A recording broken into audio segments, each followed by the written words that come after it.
John here again with the RC Foam Fighter Bloody Mix Squad. I've got the Mc-71 out again. I do apologize, I don't have anybody running the camera for me today, so we've got it set up on a tripod. I will try and get as much flight in the camera as possible, but I'm hoping that we'll get some decent audio for Doppler. I'm going to try and do some fixed flybys over the camera on the tripod. So I haven't flown this since I modified the Elevons. I came out last Sunday. I'll show you that footage, and we were getting ready to fly when I realized the first crash in the first video had popped two of the magnets free in the can on the motor. So I had to head home, epoxy some magnets, and then it's been a couple of weeks now, and I'm trying desperately to get some flight time in today. Let's go ahead and try and get this in the air and see what we can get for some, see if we can get some Dopplers and see if get a decent flight speed.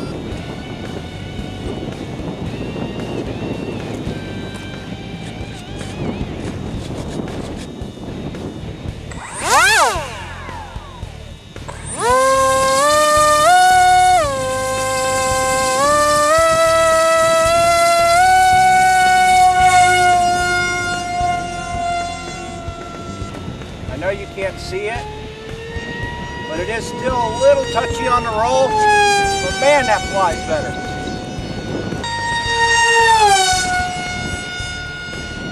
That wasn't a very good pass, but we'll try another one here.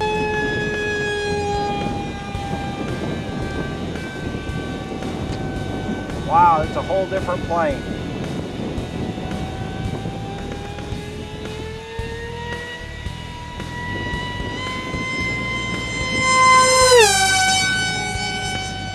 That was a good one.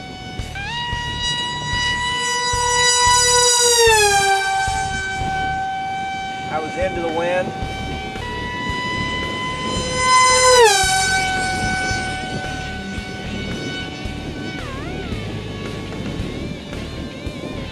It looks like my antenna.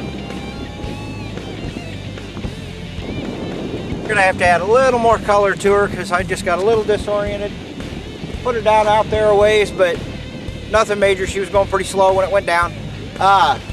Looks like my antenna rerouting helped out. I have a 2.4 gigahertz system on order I'm hoping to have in this week. When I get that in, I'll go over that. I'll do a whole video review. Me and Tim both will. It's a DIY module for my current radio that I am used to and prefer. So we'll try the DIY module here and let you know what we think of it. It's a real low-cost option for going to 2.4 gigahertz. And the way I'm going to mount mine, I'll still have the RF radio in mine, and we'll have a switch to flip back and forth so I can still use all my RF equipment. So I'm going to go make my walk of shame here, go pick her up. I'll be right back. Whew. All right, that was a long walk. This thing's longer than it looks, and it's way far out there when it goes down and doesn't look like it's that far, but that was a long walk. The only real damage that I see is it tore the tape a little bit right here at the edge of the Elevon. So I'm gonna throw a little bit of tape on. I just got the call from Tim. I've got a couple more batteries to try in this, and the wind's starting to kick up a little bit, so I don't know how accurate the Dopplers will be, but he's on his way out to run the camera for me for a little bit. So we're gonna shut the camera off. I'm gonna head inside, warm up, get some tape on that Elevon. Alright, I got a cameraman now, so we're gonna try and get some flight footage. We got a couple of good Doppler passes last time. I'm gonna tell him to hold the camera still, and we're gonna try and get a couple more Doppler passes here. And hopefully on this flight I'll be able to keep it in here. We'll also play around with some slow flight, because I am really curious to see what the flight range is on this flight. So, let's see if we can get it back in the air.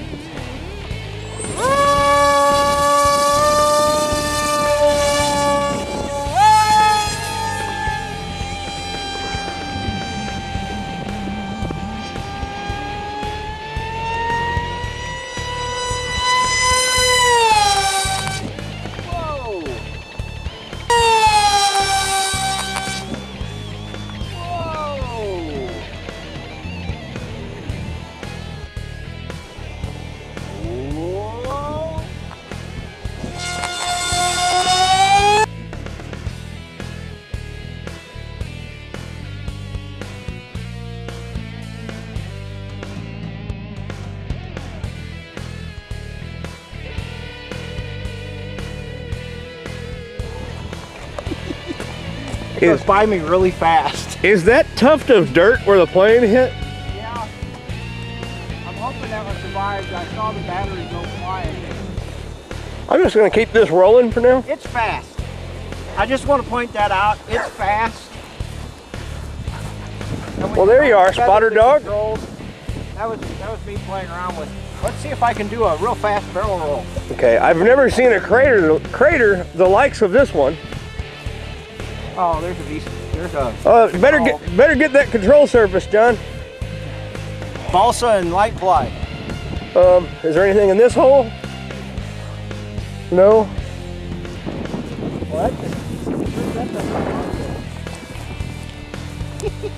This is impressive.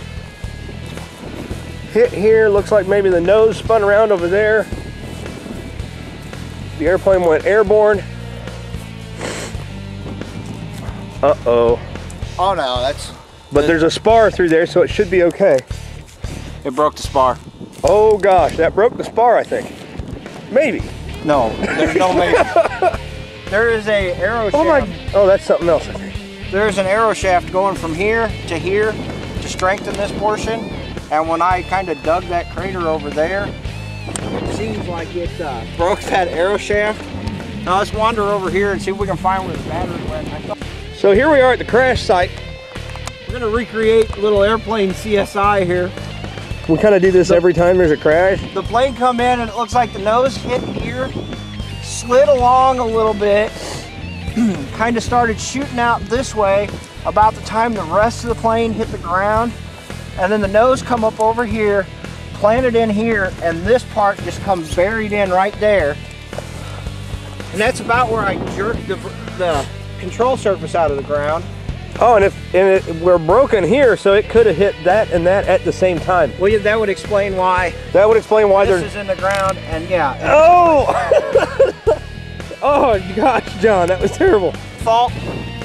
I playing around with barrel rolls, and just gonna roll really fast. And when I was pulling out of the barrel roll, it was kind of in a dive. Went over my head too fast, faster than I could turn my head to get control of it again. So we'll have to do a little repair work on it. But I think I got a couple of decent Doppler passes, at least 2 decent Doppler passes that I can get a good idea of speed off of. See how clean those are, and I'll get some more. We'll get some more footage of it. I'm not done with it yet. We got to get some color shots. Oh, all right. John's got the Blackbird out today, and I made a couple of mods. I shortened the elevons to hopefully lower the roll rate on it. I did change the vertical stabs out to foam for the fastest foam speed challenge, and in doing so stripped most of the tape off, so it got a little more color on the bottom to help with orientation. I think that's about all the bottom. And the stripes will probably make it go a little faster now. Any estimates on it?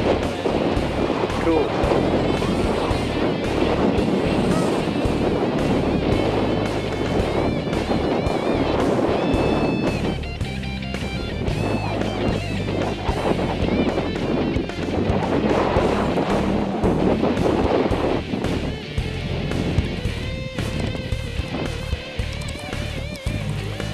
That doesn't sound right.